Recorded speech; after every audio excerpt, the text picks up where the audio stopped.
Dave Thomas, and today I am building the double ringer boost glider model rocket from Estes.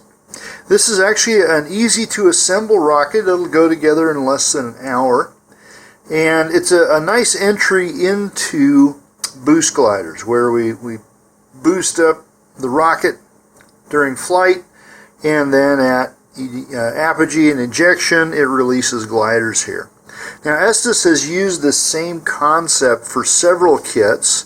The Solo and the Neon Tiger both use the same concept, but they only have one of the gliders instead of two. All right, this just balances things out by using two gliders instead of fins and gliders.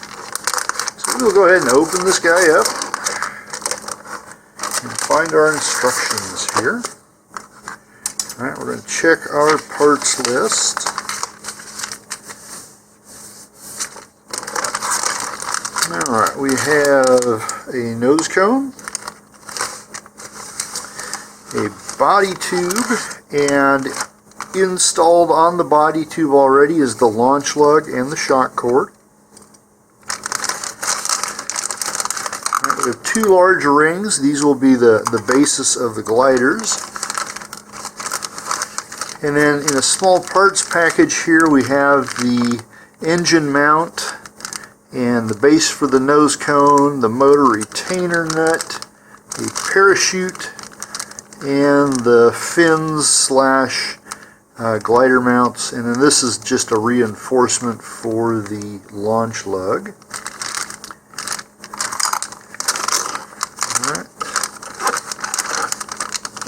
We have some self-adhesive decals, and then taking up a lot of the space in here. Alright, these are the gliders. They don't look like gliders yet, but they will be. Alright, it looks like we have everything. So I'm going to move most of this aside, and then we'll get started. Our first task is to assemble the motor mount and fin can here, and the instructions show using a tube type model cement like this one. I prefer to use a brush on cement simply because I have a bit more control with it, and I am using a medium viscosity cement here. Alright, and so what we're going to do is we're going to apply cement to the little holes here on one side, or if you have the other side, the little pegs, and also the surfaces that will not be the entry points for the fin. So we don't want to do these parts here. But we do want to get this and put just a little bit on where those threads are going to be. Alright, then we're simply going to line up the pegs and the holes and put this together.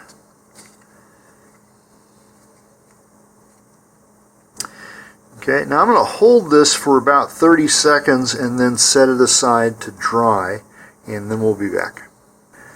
While the glue is drying, I'm going to do a couple of things here. So we're going to skip down to this part where we reinforce the launch lug here. So this is glued into place already, and then we have this little reinforcement. It's basically just a clear sticker. Alright, we want to center this more or less in the middle of our launch lug. Now don't squish it down yet. First, press it down just on the launch lug itself here. Get most of the air out if you can. Now, instead of just wrapping this down, I'm going to use my thumbnail to get it into the corner edge here. And do that on both sides. And this helps minimize any air gaps. And then once you've got that down, go ahead and press the air out of the rest of it like that. Alright, we're going to put this aside again. Okay, I'm also going to move over here to the nose cone. So here's our nose cone, and we've got this base piece, and it simply fits into here. Alright, again, you can use the tube cement or a medium viscosity brush on cement like this. And we're just going to apply a nice even bead all around the inside. Alright, so you want a consistent amount there, but not so much that it starts melting it. Alright, put that base piece in. I like to turn it back and forth a couple of times to get it well seated within the cement. And we'll let that one dry as well. The glue on my fin can and motor mount here has dried. And the first thing I'm going to do here, we're going to come back to our second page, and I'm just going to dry fit these fins, putting them in each one. And mainly what I'm testing for is if it's really tight. Okay, and all these are either loose or a good amount of tightness there. Now they show adding the cement and then putting the fin on, and you can do that, but just be careful that it doesn't get stuck halfway here. And that's why I'm checking these to make sure they slide easily, because the back edge of the fin here has to be flush with this part of the fin can. Okay, so what I actually prefer to do is put the fins on and then glue them with a very low viscosity brush on cement. So this is very watery. And what we'll do here is just put them, put a line here right at the seams of each fin. Now if you happen to overbrush and get some on the fin or on the fin can, don't try and wipe it off. Just let it dry, and it's not very noticeable.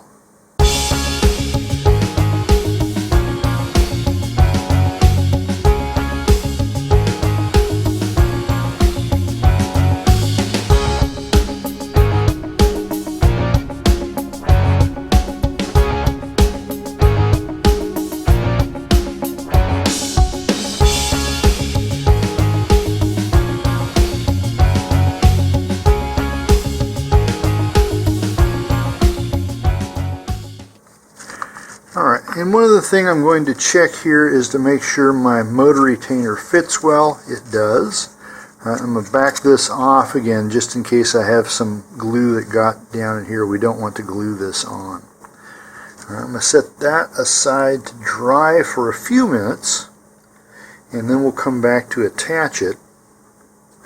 In the meantime, what I'm going to do is cut out the cardboard here for the gliders. So we're just going to take scissors and we're going to cut out along the white lines here.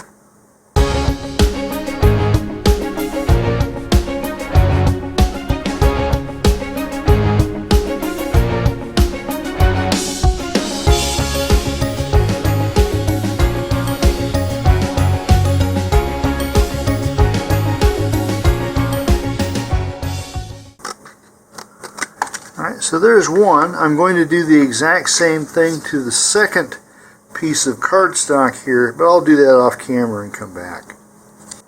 For this next part, you'll need some clear tape of one sort or another. And the first thing we're going to do is simply wrap these together, and where they meet, we're going to put a piece of tape on both sides of this. So we'll see if I can do this with two hands.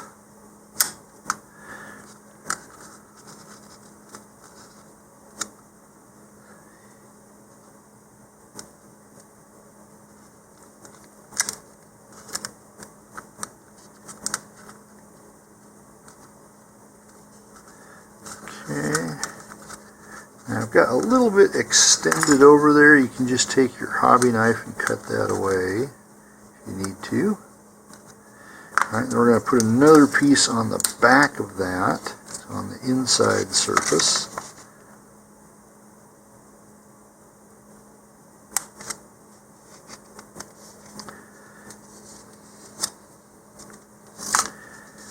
Okay, so that looks pretty good.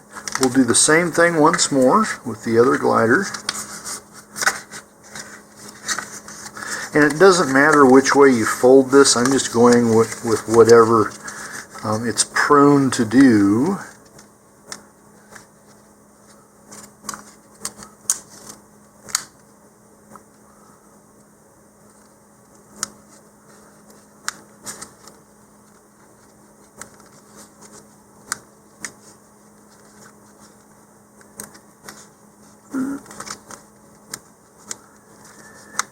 Alright, that got a little bit crinkled.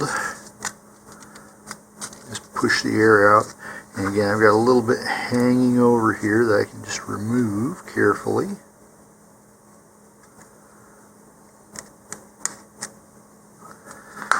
Okay, and then once more we'll do the inside.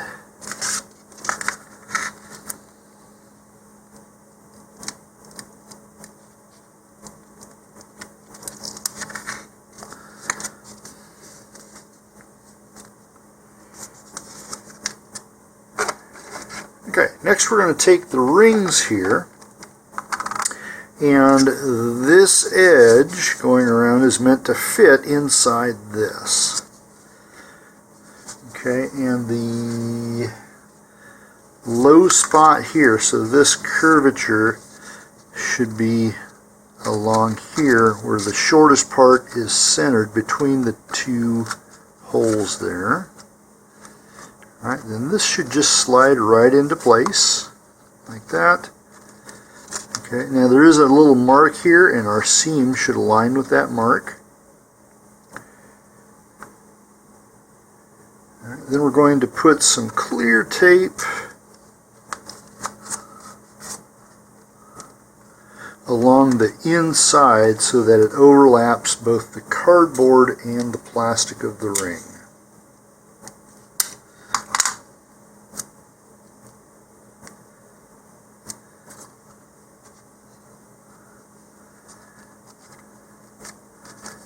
And here it might help if you got another hand or two.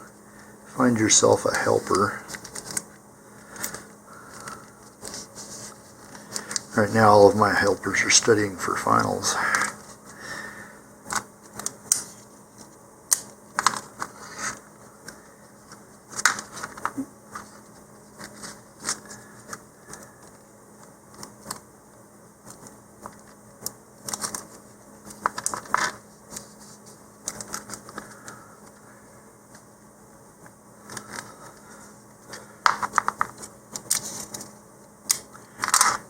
So we'll have a total of 4 pieces here, roughly 90 degrees apart.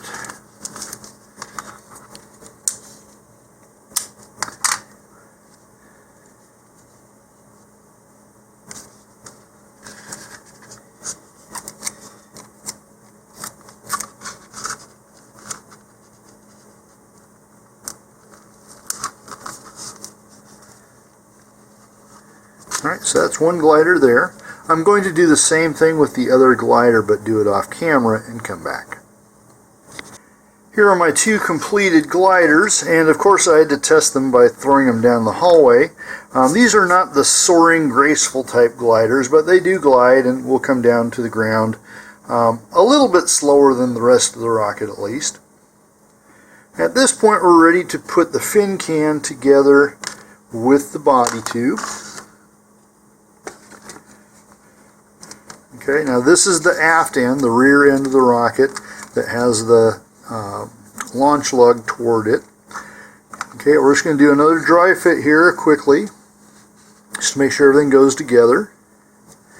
All right, now when we glue this on, we're going to want the launch lug centered in between 2 of the fins, so that when we put this on the launcher, the launch rod is not hitting a fin.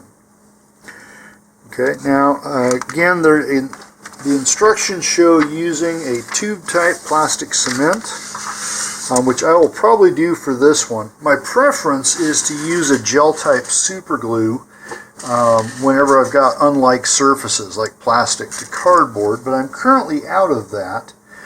You could use epoxy if you wanted to. It's, you know, it's a lot more mess to do just for a small joint here. What I will do is take, you can use sandpaper or an emery board here, and just lightly roughen the surface of the part of the fin can that actually gets inserted into the tube. And this just gives a little bit more surface area for the glue to grip, regardless of the type of glue you're using. And just dust that off quickly. Like I said, I'm going to use the tube cement for this one because it fills spaces a little bit better. Okay, and so we're going to run this just inside the edge. We want a nice continuous bead here, but again, not so much that it starts melting the plastic excessively. Alright, so here I'm going to insert my fin can, move it back and forth a few times to let that glue seat, and then once more we're going to align this so that my launch lug is in between two of the fins. And I'm going to set this aside to dry as well. While we're waiting for the glue to dry on the fins and the body tube, we'll go ahead and set up the parachute here. So the first thing is just unfold it, flatten it out, and find all three loops of shroud lines. Isolate those. Alright, then we're going to put all of those loops on a finger, generally of your dominant hand. Okay, and then with your other hand, find the middle of the parachute sheet, and we're just going to pull these apart here a bit. Alright, now we can move the shroud lines relative to each other here to try and get the corners here all lined up. And so you can also kind of slide back and forth on the parachute sheet using this finger. Alright, and the idea is to get these more or less lined up together down here. Now, it's really obvious in this particular parachute that one of these shroud lines is considerably longer than the others. And if you really want to fix this, you can actually cut and reform that shroud line to make it a little bit shorter. I'm just going to try and get it as even as I can on either side there and go with that. Now, in the instructions, they tie this directly to the nose cone. Okay, which I am not going to do, but I'll show you how to do it here. So you take the loops, pass those through the eyelet of the nose cone. Make sure you get them all through. And note that I'm holding on to the shroud lines back here with my other hand. Alright, then we're going to open this loop up, and you can do one of two things. You can put the nose cone through these loops and then pull those down and taut. Or you can put the parachute through the loops and pull it down until it's tight there. Either one will form a knot on the eyelet there. Okay. Now, if you've seen any of my videos, you know that I don't like to do parachutes that way. I prefer to use a snap swivel. So for that method, we'll do this in the same way. So once again, gather up all the shroud line loops, hold the middle of the parachute sheet, get all those corners down as close as you can to being the same. All right, and now I'm going to take the loops once more. Nope, we had another loop. I'm going to pull that tight again. Actually had a longer loop up here. Alright, now we got it. Alright, and now I'm going to use a snap swivel here. Now, you can find these just about any place you find fishing tackle. And the size doesn't matter as long as the snap part here that we open up will fit onto the eyelet and won't get bound or stuck facing sideways or up and down or whatever. It should move freely on there, and this one does. Alright, so now we're going to take the opposite end, the swivel end here, and we're going to pass all those loops of shroud lines through that opening. Whoops. And it passed right back out again. Let's try this one more time.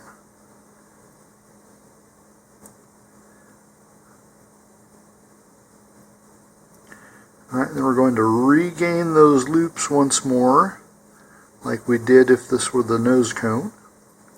Alright, and now you just need enough loop there that you can pass the snap swivel up through them, and then pull the loops down, and then pull that tight. Alright, do one more check out here. If you don't like the way this came out, you can loosen this and try again. Same thing would occur if you're doing the direct tie-on to the nose cone. And then once you've got that where you want it, I suggest putting just a little dab of white glue or wood glue right on that knot. And just work that in around. And that'll just keep that from coming undone on its own. Now the advantage to this is that you can change out the parachutes quickly. Many Rocketeers don't like to store their parachute inside the rocket, fearing that it'll get all crumpled up and won't open very well. And so they'll just take that off, put the parachute in some place that stores the way they like it. And then when they're ready, we simply come back in here with the nose cone, all right, and pop this on. Right, close that up again and it's ready to go. And as I said, this should be big enough that it moves freely on here, and this one does. Alright, it also means that maybe you got windier conditions than you usually prefer. You could take this off. So this is a 15-inch parachute, and you could trade it out easily for a 12-inch or an 8-inch parachute. Okay, whatever you like that way. I'm going to set that aside here while that white glue dries. And our last assembly point here is the shock cord. So this is going to get tied on to the nose cone. Now if you've already tied on your parachute, you're going to put this beside it. If you haven't, like I have, later on we'll put the snap swivel back on here. But tie a double knot or 2 half hitches here. Tie that down tightly, pull it from both sides, and then both at once. So that gets cinched down nicely. And then we're going to cut off this free end here to about 1/4 inch or 5 to 6 millimeters there. And that's so it doesn't get caught between the shoulder and the body tube. And then like we did with the shroud lines, we're just going to put a little tiny dot of glue on this knot just to help keep it from unraveling on its own as well. Alright, our last thing to do is apply the decals, and before I do that I'm going to go wash my hands thoroughly to help eliminate or at least reduce fingerprints and oils and dead skin and all that good stuff getting on the decals. I just washed my hands, and now we're going to refer here to the package illustration and also to the illustration here in the instructions showing the suggested placement of the decals. Now it doesn't mean you have to do it their way, and decals are not required for flight. They're purely decorative, and so if you decide that you don't want any decals, that's fine. If you want to use your own decals, that's fine. This is your rocket. Do it the way you want to. I will go with some of the suggested ones here. So first of all, when this is prepped with the gliders, they're going to go here in the little pegs on either side of the launch lug. Now it will go on, if you put them on here, they will go on there, but having the glider in the same side as the launch lug will probably cause interference with the launch rod when we go to launch this. Alright, so just as a point of reference, I'm putting these on, and then I'm going to flip this over. Okay, and most of the decals are being referenced so that most of them are going to go on this side opposite the launch lug. Okay, so the first one here, the actual double ringer decal, we'll try it first, and it's basically going in the middle here. Now, the problem that we have with the self-adhesive decals and pre-colored body tubes is that you can't change this very much. All right, so if you don't get it in quite the right position, most likely you won't be able to get it off again without lifting up the color. So I'm going to try to get this on straight the first time. I'm just going to lightly touch it down there. Okay, I'm going to check. Yeah, that looks pretty good. If you got it the way you want it, then run a finger down the middle first of all, and then along each edge, and force all the air out of there. Okay, we'll go ahead and leave those off now as I've got a point of reference. Okay, and then we have two lined decals here. These are meant to be wraps.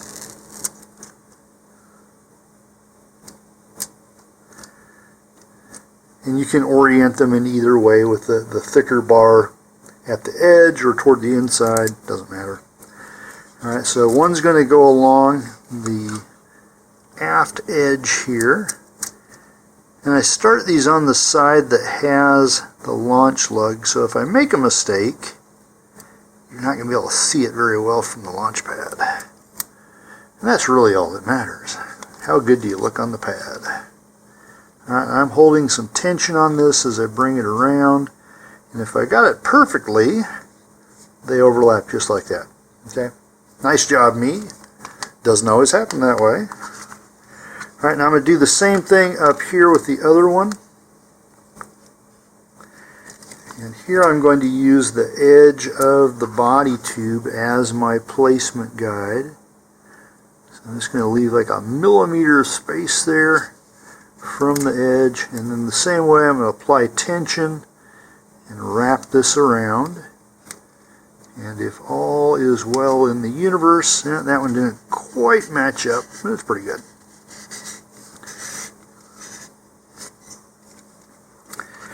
Okay, and then we've got a couple of Estes decals. You can put those wherever you like.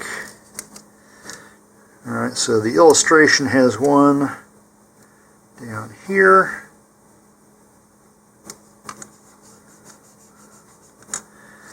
Alright, then we got another one.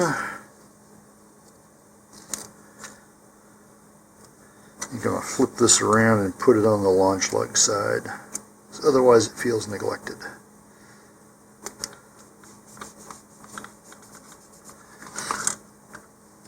Alright, and now we'll go ahead and put this all together. So if you are actually prepping this for flight, I would put 4 to 5 pieces of recovery wadding loosely crumpled down in here. You could also use blown cellulose or dog barf, or whatever you prefer as your protective agent, but something to protect the parachute. All right, if you don't have the parachute on there already, go ahead and attach it now.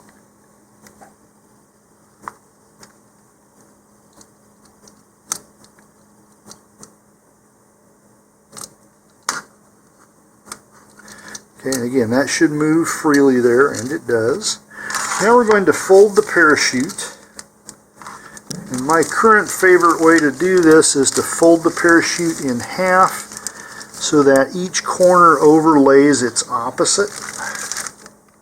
Alright, so we have a corner, 2 corners there, 2 corners there, and way over here, 2 more corners there. Alright, and that should all lay down flat. Alright, now we're going to take the corner that's up here, we're going to fold this whole piece over until that corner overlaps the center set of corners.